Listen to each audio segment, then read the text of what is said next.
осы біреулерге керек болып отыр. Бұл менше Қытайға керек болып отыр. Қытай әзір өзінде 3 миллион қазақты жаншуменен бірлікте Қазақстанның имиджін төменге түсіріп, өзі террорist елдер қатарына қосып қойған 26 елдің. Қытайдағы оралмандарды террорist қатарына қосып қойған. Ал Сүрияға барған бір қазақ жоқ оралманда.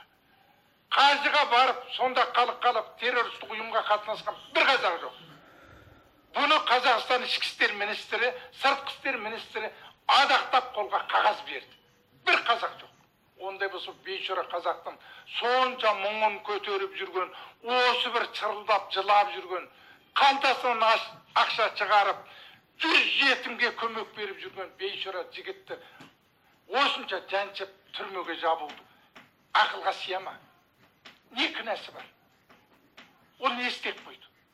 Ол Қытайдың зұлымдығына қарсы тұрды. Қытай зұлым емес пе? Қараңыздар. Қытай зұлым емес пе? Міне көрсетейін.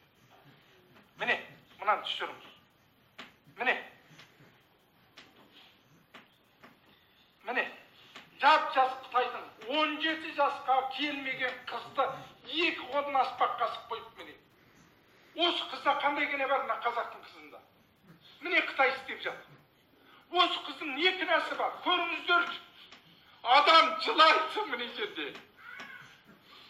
Сонда Қытайдағы 3 миллион қазақ қырылу керек пе?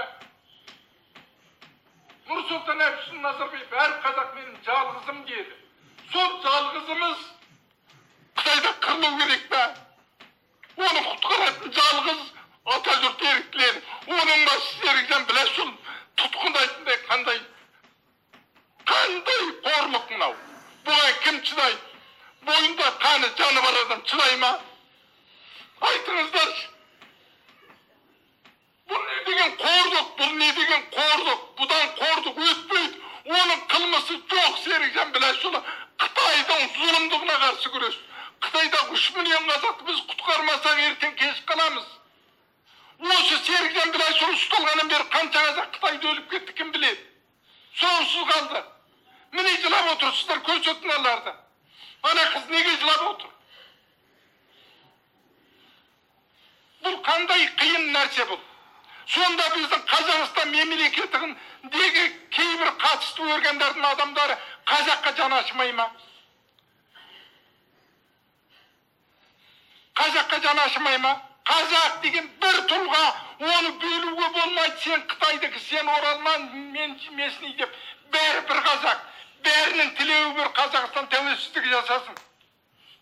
Қазақстанның көк туы аспанымызда желбіреп тұрсын. Қазақстан президент жасасын деп жүгіріп жүрміз. Аман болсын деп күндіз-түн намазымызда тілейміз. Ал осының қай жері қателік? Сонда зұлым Қытай бүтін қазақты қырып тастау керек па? Қыра берсін ба? Біздің туыс-туғанымыз өлу керек па? Оған ешқайсымыз біз мал екес, мал өзінің бұзауын сиыр қорғайды ғой, қасқыр жеп барса сүзіп. Ал біз адамбыз ғой, біз адамдық санамыз бар, біз туысымызды қырғызып қоямыз ба?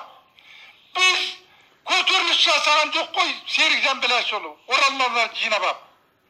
Көшеге шыққан жоқ қой, үсті отырғызып қойып арызын қабылдады. Оның қай жері қате?